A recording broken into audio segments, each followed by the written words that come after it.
Hi guys, Kieran from the Mourne Lurcher Terrier and IWTF. Albert's asked for my views on the recent attempt by Alliance Party's John Blair to ban hunting with dogs in Northern Ireland. My own personal opinion, having read the bill, having seen the interviews and the way it's been portrayed in the media, John was quite clever in that he steered the media very quickly to the mounted packs and away from the actual facts in the background of the bill. The bill making it illegal if the ordinary person walking their dogs and a rabbit jumps up and the dogs take off. The very act of the dogs chasing that rabbit made them liable under the bill for a criminal offence, and thus a myriad of problems for them. That's in my opinion, why the bill didn't proceed. It wasn't very well thought out, or maybe it was too well thought out for his part, considering his backers and the people behind giving him the information for the bill.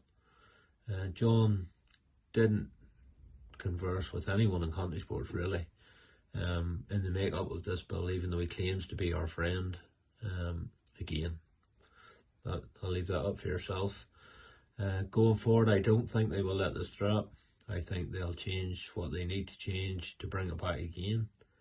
And I would ask that, continuing from today, every single person in country sports keeps on, lobby, do what you need to do to make the politicians understand, one, that we do it properly and humanely and within the law, and two, there is a vast number of us in country sports, and when it all boils down to votes, we do hold a bit of sway.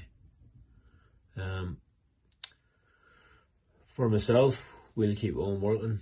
The IWTF's working away with other parties behind the scenes. We want to see terrier work continue as it is continuing. Even in England, Scotland and Wales, under their Hunting Act ban, terrier work is still completely legal and has proven to be highly efficient in pest control. I'll leave you with, we need everyone to get stuck in. We need everyone. Don't leave it to your friends. Don't leave it to your hunting buddies to lobby a politician. If you can get in contact with any politician who will be fighting for an MLA seat in Stormont, please make your country sports love known to them and make your family, the numbers known. We need to get them educated better on the way we do things and how we do things already without their interference in the countryside. Thanks very much, and I hope you have a great day.